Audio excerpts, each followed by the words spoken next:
À force de vendre du fromage blanc, on a du yaourt dans la tête. La finalité de la pub, quand même, c'est vendre de l'eau minérale qui n'est pas meilleure que l'autre. C'est un boulot de menteur. Il faut expliquer qu'elle est meilleure.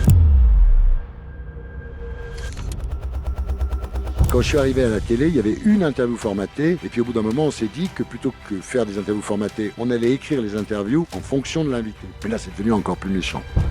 J'ai inventé la première utilisation positive, noble du deepfake. Je peux interviewer Coluche pendant 1h30. Tu as été viré de Canal+, tu as été viré plusieurs fois dans ta carrière. Est-ce que c'est bon de se faire virer ? Nous démarrons tout de suite avec le tête-à-tête. Aujourd'hui, je reçois Thierry Ardisson. Bonjour Thierry. Bonjour Frédéric. Alors, tu es un pionnier dans plusieurs domaines. Ça commence par la pub. Tu as gravé dans nos mémoires des slogans inoubliables comme « Quand c'est trop picot »,« La paire, il n'y en a pas deux ». Et tu as inventé le format publicitaire de 8 secondes, même, rien que ça. On te connaît ensuite plus personnellement pour tes 40 ans de télé. Tu as conçu, produit et animé des dizaines d'émissions, dont des émissions cultes comme Salut les Terriens ou Tout le monde en parle. Tu as importé des préceptes de la publicité et du marketing à la télé. C'est ce qui a fait ta marque de fabrique, en sachant cibler ton audience et en inventant des interviews, les interviews formatées, info intox, interview première fois, interview cauchemar, et j'en passe. Tu reviens aujourd'hui avec un concept absolument dingue, Hôtel du temps, des interviews avec des personnes décédées, tu ressuscites les morts, rien que ça, grâce à la technologie du deepfake. Alors tu connais le principe de l'émission, on va reprendre toutes ces étapes de ton parcours incroyablement fourni et surtout s'intéresser à tes émotions, tes ressentis, tes apprentissages sur ce parcours. On aura quelques images et quelques interventions de Stéphanie qui viendra nous présenter des passages intéressants sur ton parcours. Et le but, c'est qu'on comprenne un petit peu mieux comment tu fonctionnes. Peut-être que toi aussi... Tu peux m'aider moi aussi. Voilà. Et techniquement, j'allais dire qu'aujourd'hui, exceptionnellement, c'est moi qui pose les questions à Thierry Ardisson et je me dis, ça va pas forcément marcher. Il y a un moment, ça va se retourner, ça va s'inverser. Je vais me retrouver à répondre aux questions de Thierry. Je le sens. Enfin bon, bref, on y va quand même. J'ai un petit peu peur, mais c'est parti. Alors, on va commencer par quelques mots, tout simplement, sur ton enfance. Quels souvenirs tu gardes qui ont pu façonner ta personnalité, tes envies, tes ambitions, la manière d'être de Thierry Ardisson? Quand j'étais enfant, j'avais l'horrible sentiment de ne pas faire partie de ma famille, comme le cygne qui est né dans une famille de canards, quoi. C'est-à-dire, je ne comprenais pas ce que je faisais là. Je ne comprenais pas pourquoi mon père avait une voiture qui n'était pas terrible, pourquoi la maison qu'on avait était moins bien que les autres. Donc je me trouvais complètement comme déplacé chez moi. Et j'étais très solitaire. Le soir, pendant que mes parents regardaient la télévision, je montais dans ma chambre pour écrire, pour chercher des idées déjà, pour réfléchir. Vous avez beaucoup bougé, hein? Ouais, on bougeait beaucoup parce que mon père faisait le travaux public. Donc quand il faisait le tunnel sous le Mont Blanc, on habitait à Chamonix. Quand il faisait l'autoroute du Sud, on habitait à Fontainebleau, etc. Donc je restais 2-3 ans par ville, disons. Donc j'avais à peine le temps de me faire des amis, on repartait déjà. Donc c'était Ça t'a donné la capacité à être à tourner la t'adapter page. partout, quoi. D'abord à m'adapter partout, effectivement. Et ensuite, à partir du jour au lendemain, à tourner les pages, ce qui m'a plutôt aidé, parce que c'est vrai que si je n'avais pas tourné les pages, je serais encore en train de faire de la publicité ou en train de faire du talk show, ou je ne sais pas. Donc ça m'a vraiment... Non, ça a été une formation difficile, par l'absurde, mais ça m'a beaucoup aidé, parce que déjà, là, j'ai retrouvé un bouquin que j'avais écrit quand j'avais 12 ans. Donc déjà, c'était des cahiers collés les uns sur les autres, hein, c'était pas un vrai livre.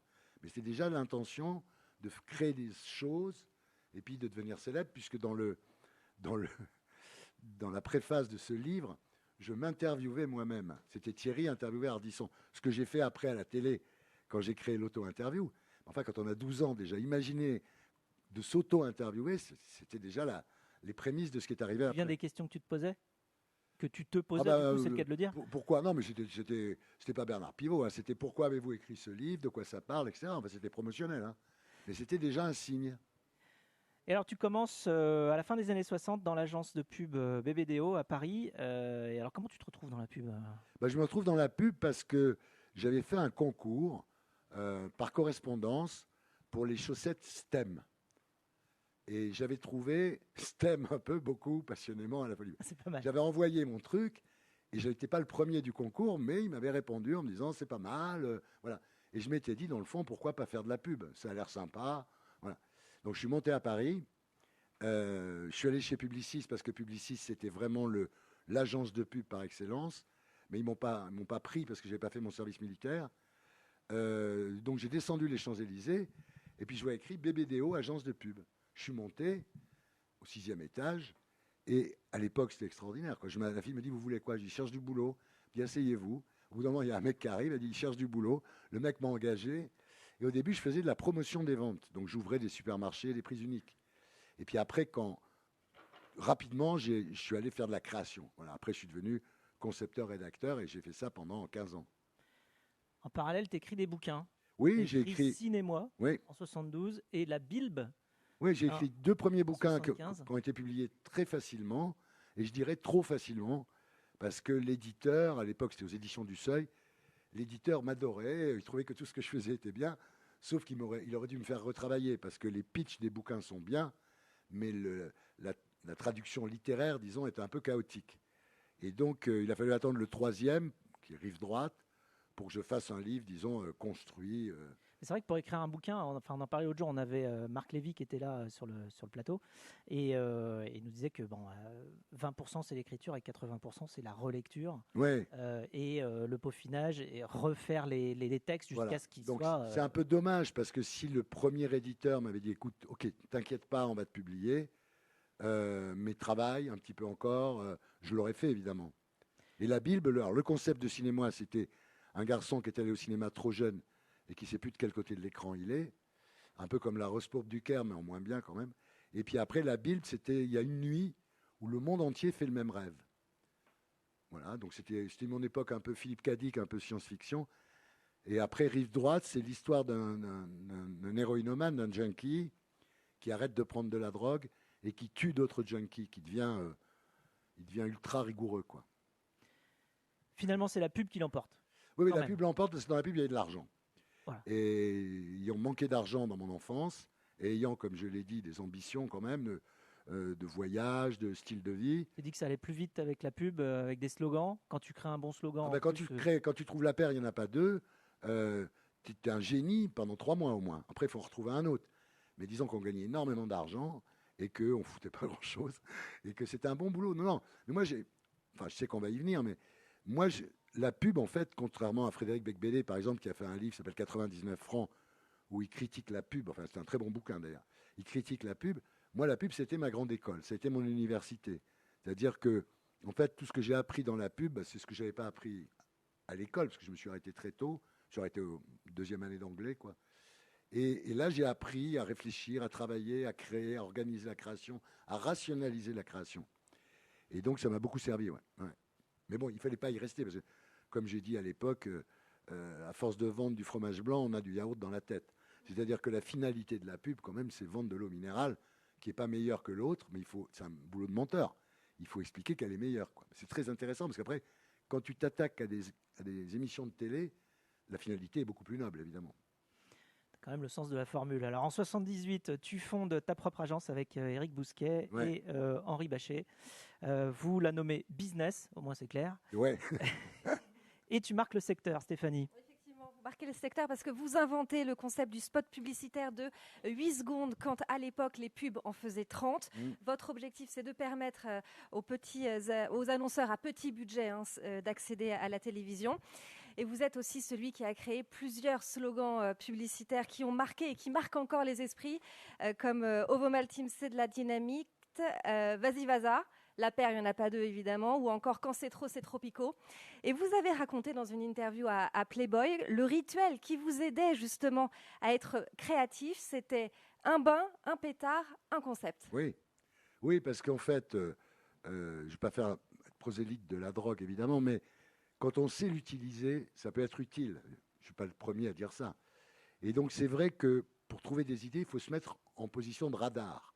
Il faut être capable de les capter, les idées. Donc, quand je suis dans un bain avec un pétard, je suis décontracté, j'ai l'esprit libre, je suis désinhibé. Donc, la recette d'une pub qui cartonne, c'est quoi? Dans un slogan qui marche, c'est quoi? C'est un slogan qu'il faut qu'il soit mémorisable, quoi. Je veux dire, c'est tout. Le truc, c'est que le slogan n'est pas là pour communiquer quelque chose de précis. Tu vois, Vas-y Vaza, par exemple, c'est pas précis, mais sauf que les gens, ils se sont mis ça dans la tête. Il faut qu'il y ait il faut qu'il y ait des allitérations aussi. Il faut que Comme Chaussée aux moines aussi. Comme Chaussée aux moines, oui. Donc, il y a Amen, Amen, aux moines. Voilà, ouais. Donc, en fait, c'est le résultat de journées de brainstorming, pas obligatoirement en fumant des pétards d'ailleurs, mais de journées de brainstorming avec d'autres créatifs, en cherchant, quoi. Puis un jour, en prenant sa douche, en prenant un bain, on trouve. En fait, je ne sais plus qui a dit ça, mais c'est vrai, le génie, c'est de savoir s'obséder. Et pour trouver une idée, que ce soit une annonce de pub ou que ce soit une émission de télé ou n'importe quoi, moi, ma technique, c'est de me poser le problème à longueur de journée et de soirée. C'est-à-dire, je prends une douche, je me dis, partout où je suis, je prends le taxi. Et au bout d'un moment, on trouve. Mais il faut savoir s'obséder, quoi. Alors, 40 ans de télé à la suite de ça. En 80, tu fais ta première apparition à la télévision à la suite d'une interview avec Yannick Noah. Tu nous racontes l'histoire ? C'est-à-dire que je faisais une série. Déjà, bon, j'en avais assez de la pub, j'avais fait un peu le tour du problème. Et je voulais faire de la presse, de la télé, etc. Donc j'ai fait dans Rock et Folk, journal de rock qui à l'époque était quand même beaucoup plus célèbre que maintenant. Le rock'n'roll aussi d'ailleurs. Et je faisais une série qui s'appelait Descente de police, où j'interviewais les stars comme si, j'étais avec un copain, comme si on était des flics. Quand je faisais l'interview, d'ailleurs c'était très calme, c'était un peu sur le même ton qu'aujourd'hui. Puis après je le réécrivais sur le ton, tu vas parler connard et tout. Bon. Mais au départ c'était cool. Oui, c'était romancé, c'était après c'était changé, réécrit, le ton était changé. C'était réécrit, c'était mis en scène, quoi. Ouais. Et on en a fait 22 quand même. Alors, c'était incroyable parce que dans Rock et Folk, qui était un journal de rock pur et dur, je suis arrivé à mettre Dalida, je suis arrivé à mettre des gens absolument improbables, Henri Salvador, des gens qui étaient improbables. Et donc, un jour, on interviewe Yannick Noah, et il dit tout à fait normalement dans la conversation, mais sans être bourré, sans rien, en buvant du jus d'orange, il dit qu'il fume des pétards, ce qui non plus n'était pas... Bon. Et je ne sais pas pourquoi, le numéro est sorti fin août, il ne se passait rien, il n'y avait pas d'actu. Et d'un seul coup, Noah fume des pétards. Là, c'est devenu énorme. Et alors, ce qui était très fatigant, c'est que le ministre de la... Je ne sais plus quel ministre c'était, M. Bonnet, il est allé dire que c'était faux, que Noah n'avait jamais dit ça. Et là, je suis allé à la télé et j'ai dit, attendez, ce qu'il y a dans le journal, c'est une partie de ce qu'on a. Donc, si vous continuez à dire que c'est pas vrai, je sors le reste. J'avais rien, évidemment. Je sors le reste. Donc, ils m'ont lâché. Donc en 86, tu produis la première émission pour la suite Ouais. à la Folie Pas du tout. Ouais. C'est-à-dire qu'en fait, ce qui s'est passé, c'est que j'ai fait Descente de police à la télé. Mais là, il fallait interviewer les gens directement sur un ton violent. Donc c'était assez compliqué à faire. Et puis on a fait des conneries. On a cassé 2 côtes à un chanteur. J'ai coupé le doigt de Karen Cheryl avec un test. Oui, parce que là, il s'agissait de le mettre en image, alors qu'avant, c'était avant, tranquille. Cool. Là, il fallait c'était juste par écrit que c'était voilà, retranscrit. Mais là, il fallait le faire pour de vrai. Ouais, c'est compliqué, ouais.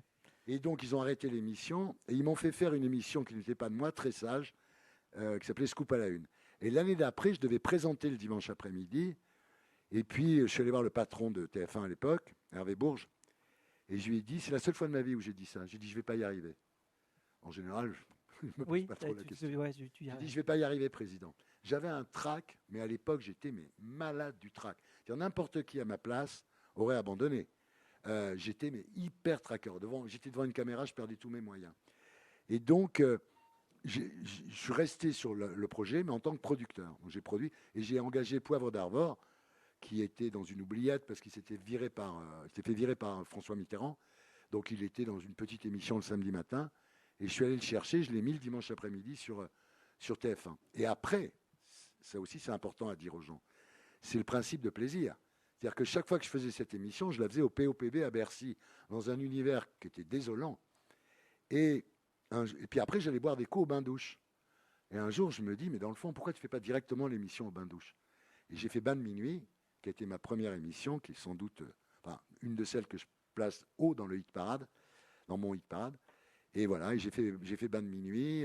Là, tu produisais. Là, je produisais, je présentais. Là, j'ai monté une boîte de prod. Je me suis lancé dans la production télé sans avoir jamais fait de production télé, évidemment. Et c'était des concepts nouveaux. Ouais, mais j'ai essuyé les plâtres. C'est comme tous les entrepreneurs, tous les pionniers. Tu as inventé d'autres concepts aussi dans les interviews formatées. Ouais. Alors, j'ai quelques exemples, mais il doit y avoir beaucoup plus que ça. Les auto-interviews, on en a parlé tout à l'heure. Les questions cons, les infos intox ou encore les interviews cauchemar. On écoute un extrait d'interview cauchemar. Gad Elmaleh, le pire des accidents conjugaux. Vous faire surprendre par votre femme avec votre maîtresse. N'importe quoi. Surprendre votre femme avec votre meilleur ami ou surprendre votre femme et votre maîtresse ensemble. Pire situation, un pétard mais pas de feu, une carte bleue mais pas de code, ou une fille mais pas de préservatif. La pire désillusion, ça serait d'apprendre qu'il y a quelqu'un dans Casimir, que Thierry Lafronde a mis des chaussettes dans son collant, que Goldorak est doublé pour les cascades, ou que ma mère fait plus que vous dans les sondages. Ben oui, en fait, ce qui s'est passé, c'est quand je suis arrivé à la télé, il y avait une interview formatée qui était le questionnaire de Proust. Et donc, les gens qui faisaient Pivot, par exemple, Bernard Pivot, dans Apostrophe, faisait le questionnaire de Proust à la fin de l'émission. Et moi, j'en ai inventé 70. Quoi. Alors, elles ne sont pas toutes bien, mais j'en faisais une quinzaine. Et puis, au bout d'un moment, on s'est dit que plutôt que faire des interviews formatées à des invités, on allait écrire les interviews formatées en fonction de l'invité. Et là, c'est devenu encore plus méchant. En 98 commence pour toi une période de grand succès, Stéphanie. Oui, sur France 2, d'abord, avec Tout le monde en parle, le talk show est diffusé le samedi soir à partir de 23h et c'était presque systématique. L'émission créait l'événement avec une programmation mélange showbiz, politique, polémique. Beaucoup d'humour aussi avec Laurent Ruquier, Bachi, Jamel et d'autres. L'émission est diffusée de 1998 à 2006. Puis vous passez sur Canal+ pour animer Salut les Terriens. Là encore, c'est le samedi soir, mais en access prime time. Et en clair, avec des interviews vérités, des questionnaires personnalisés. Et c'est un succès, entre 1 et 1,5 million de téléspectateurs toutes les semaines. En 2016, l'émission bascule sur C8. Puis l'année suivante, elle est déclinée le dimanche. Et en 2019, vous annoncez la fin de votre collaboration avec la chaîne C8. Ben, c'est plutôt Vincent Bolloré qui a annoncé la fin de la collaboration. Comme je lui ai dit à l'époque, parce qu'il pensait que je coûtais trop cher. Et je lui ai dit, bah oui, tu payes la marque, c'est sûr. Quand je vais acheter un porte-carte chez Hermès, il y a pour 40 € de cuir, et puis les 300 € de différence, c'est Hermès. Je lui ai dit, là, tu te payes Ardisson. Il n'a pas voulu payer. Je lui ai dit, à quoi ça sert d'être milliardaire si on ne peut pas se payer Ardisson? Et je suis parti, mais c'était très bien. En fait, aujourd'hui, évidemment, je l'ai attaqué au tribunal, etc. Mais en fait, ça m'a permis de faire Hôtel du Temps, ça m'a permis de changer un peu, parce que 35 ans de talk show, en plus, il faut dire la vérité, les gens que j'avais en face de moi à interviewer étaient de moins en moins bien. C'est-à-dire, moi, j'ai commencé quand même avec Serge Gainsbourg, Jean d'Ormesson, Bret Easton Ellis, puis à l'époque, les Américains venaient. C'est-à-dire, j'ai eu Brad Pitt, j'ai eu toutes les stars d'Hollywood, Colin Farrell, Angelina Jolie. Donc c'est vrai qu'il y avait des gens plus intéressants, il y avait les internationaux, donc on avait des castings de fous, quoi. Et là, je me retrouvais sur C8 à la fin, avec des gens, bon, j'ai rien contre Amel Bent, j'ai rien contre Amir, j'ai rien contre M. Pokora, c'est des gens tout à fait respectables, mais moi, j'ai pas grand-chose à leur demander. Donc je suis allé voir la patronne de France Télévisions, et je lui ai dit, je viens pas pour remplacer Laurent Ruquier, parce qu'à l'époque, il y avait Laurent Ruquier le samedi soir. Elle m'a dit, vous venez pourquoi alors? Je dis, je viens pour ressusciter les morts. Et voilà. Et je ressuscite les morts. Et alors donc ces rebondissements, pour arriver justement à Hôtel du Temps dont on va parler dans un instant, c'est arrivé aussi parce qu'il y a eu du chamboulement un peu, tu as été viré de Canal+, tu as été viré plusieurs fois dans ta carrière, je pense que c'est 4 ou 5 fois, ouais. 4 ou 5 fois. Écoute, est-ce que c'est bon de se faire virer? Qu'est-ce que ça... Ah oui, c'est très bon de se faire virer. C'est très bon parce que, par exemple, on disait tout à l'heure que j'ai jamais arrêté, tout le monde en parle.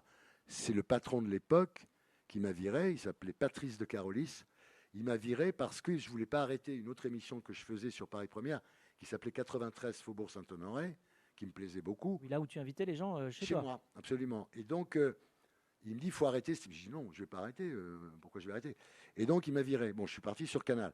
Mais ce que je donnerais là aussi un conseil, c'est que quand on est viré, qu'on veut faire un comeback, il faut prendre soin de ne pas revenir au même endroit. Voilà, ça c'est un vrai... Moi, quand j'étais viré, je ne sais plus quelle émission, c'était Double Jeu, j'étais viré. Je suis revenu sur Paris Première avec une émission qui s'appelait Paris Dernière, où en caméra subjective, je me baladais la nuit dans Paris, qui était un truc, un ovni à la télé. D'ailleurs, ça l'est toujours, parce que plus personne ne l'a fait d'ailleurs. De ce que je veux dire, là, c'est pareil, je me fais virer de Salut les Terriens, je reviens avec Hôtel du Temps. C'est-à-dire, je pense qu'il ne faut jamais... L'erreur, ça aurait été, quand je me suis fait virer de Salut les Terriens, ça aurait été d'aller faire Salut les Terriens sur M6. Ils m'ont appelé, évidemment, les gens, ils savaient que j'étais viré, ils m'appelaient. Mais je n'ai pas cédé à cette sirène-là. Et en 2022, tu reviens justement là où on ne t'attend pas. On en a parlé un petit peu, on a fait un teasing, mais tu reviens sur France 3 avec l'émission Hôtel du Temps. Là encore, tu frappes fort sur l'originalité du concept. Tu interviews des grandes personnalités qui ont un point commun, elles sont mortes. Ben, comme je trouvais plus d'intérêt aux vivants, je me suis dit, il y a plus de stars qui m'intéressent mortes que vivants. Donc effectivement, Jean Gabin, par exemple, j'ai pris beaucoup de plaisir. L'émission n'a pas encore été diffusée, mais j'ai pris beaucoup de plaisir à interviewer Jean Gabin. Coluche, n'en parlons pas, évidemment, parce que dès qu'il ouvre la bouche, c'est une vanne, quoi. Et c'est vrai que c'est une façon... En plus, grand intérêt de cette émission, grâce à l'intelligence artificielle qui ressuscite les morts. Moi, je me suis rajeuni de 20 ans, ce qui n'est pas désagréable non plus. Ouais. Donc oui, je suis très content de faire ça. Oui. Ça me donne l'occasion de faire quelque chose que j'ai toujours rêvé de faire. Ouais. Magnéto Serge. Ah, J'ai parfaitement conscience de la fonction que j'exerce, en particulier ce soir.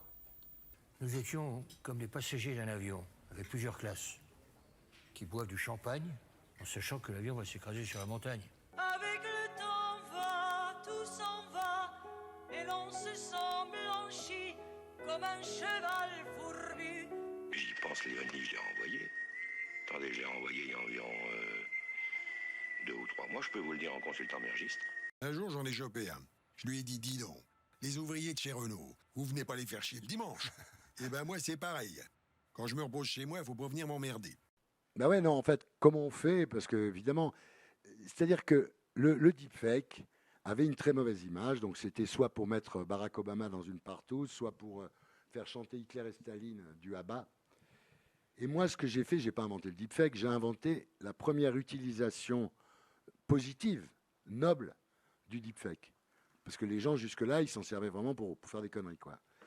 Et c'est vrai que j'ai ouvert une porte que je laisserai à d'autres le soin de refermer, mais j'ai ouvert une porte qui est qu'en fait, on peut tout faire, quoi. Déjà, on peut faire Hôtel du Temps, c'est-à-dire je peux interviewer Coluche pendant 1h30. Oui, c'est pas seulement que des interviews, c'est des biopics carrément. Enfin, Oui, c'est des biopics, et en plus, c'est-à-dire tu vas chercher des images que- d'archives. Bien sûr, et c'est que des choses qu'ils ont vraiment dit.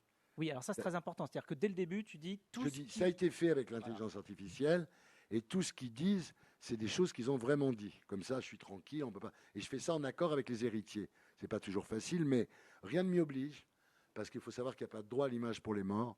Rien ne m'y oblige. Un vide juridique. Il y a un vide juridique qui va rapidement être comblé, fais-moi confiance. Oui. Mais pour le moment, voilà. Alors moi, je vais quand même voir les héritiers. Ça peut être plus ou moins facile avec eux, mais disons que je fais ça. Donc moi, je le fais dans Hôtel du Temps. J'ai d'autres idées d'émissions de télé qui pourraient appliquer ce procédé. Et puis surtout, dans l'éducation, par exemple, on peut mettre Léonard de Vinci qui raconte la Joconde au Louvre. On peut mettre, pour tout ce qui est musée, pour tout ce qui est école. J'ai fait un autre système, mais où il y a Napoléon qui raconte sa vie, c'est-à-dire c'est un tableau de Napoléon qui parle pour intéresser les élèves un peu comme Harry Potter. Ça leur plaît. Donc c'est Napoléon qui raconte sa vie. Donc les élèves préfèrent voir ça que se taper des Oui, puis bouquins. on retient beaucoup plus en plus, Voilà. parce que ça passe par l'image, Et ça puis- passe par le texte, Et enfin, puis le prononcé. le cinéma où moi je peux faire un film aujourd'hui avec Jean Gabin et Jean Dujardin. Donc c'est vrai que c'est une porte qui est ouverte. Évidemment, tout le monde a peur, mais tout le monde a peur de tout. La première fois que les Frères Lumière ont projeté leur film L'entrée du train dans la gare de la Ciotat, les téléspectateurs dans la salle sont sortis en courant. Ils croyaient que le train allait arriver dans la salle de cinéma. Moi, dans les années 50, quand la télévision a commencé, il y a des gens qui expliquaient que quand on regardait la télévision, les rayons de la télévision donnaient le cancer. Donc il y a toujours, devant la nouveauté, il y a toujours une peur. Alors, c'est tellement nouveau et c'est tellement pionnier, Ouais. tu as même réussi à le vendre aux Américains. Voilà, ça c'est quand même ça, c'est la bonne nouvelle. Le Ça, c'est concept la bonne nouvelle. est... C'est qu'un jour, je suis en vacances, j'avais un call avec Warner Bros à Los Angeles, et je vois débarquer sur l'écran un gars, assez beau gosse, d'ailleurs plutôt sympa, et qui me dit « We love your show, we want to do it in the States ». Et là, j'avais vraiment... C'était vraiment pour moi qui était élevé en plus par mon père dans le culte d'Hollywood, des stars d'Hollywood, tout ce qui venait de Hollywood était formidable a priori. Ben voilà, j'ai été très heureux et je suis allé les voir au mois de septembre, là, ils sont en production, ouais. Et bientôt, on verra Coluche, tu nous as dit. La Coluche Donc, au mois de juin sur France 3. Ça a été un peu long à réaliser, mais le résultat me va. Alors, on peut retrouver toute ton œuvre, justement, télévisuelle, conçue comme une œuvre d'art, et que chaque émission est un opus, sur ta chaîne YouTube Ina Harditube. Et on te retrouvera également le 6 juin donc, sur France 3 pour un documentaire sur la pub. Oui, je suis renseigné. Bravo, il n'y a pas grand monde le sait à Paris, bravo. Et si vous avez des questions sur le parcours, la construction du monument Thierry Ardisson, eh bien tout est dans le best-seller Confession d'un baby boomer, qui est un best-seller vendu à plus de 100 000 exemplaires, je crois bien. Oui, à l'époque, un best-seller, c'était 100 000. Ce qu'il faut savoir, c'est qu'aujourd'hui, quand tu en vends 30 000, tu es content. J'en ai fait 2 à 100 000, c'est pas mal, ouais. Les pionniers sont des génies, ils sont éternels grâce à Thierry maintenant, aujourd'hui. Merci pour ce partage généreux, pour ton immense contribution à l'innovation dans la télé, dans la pub et maintenant dans l'histoire, dans l'éducation, la transmission grâce à ces nouvelles technologies. Les pionniers chez Fred Mazzella sur BFM Business.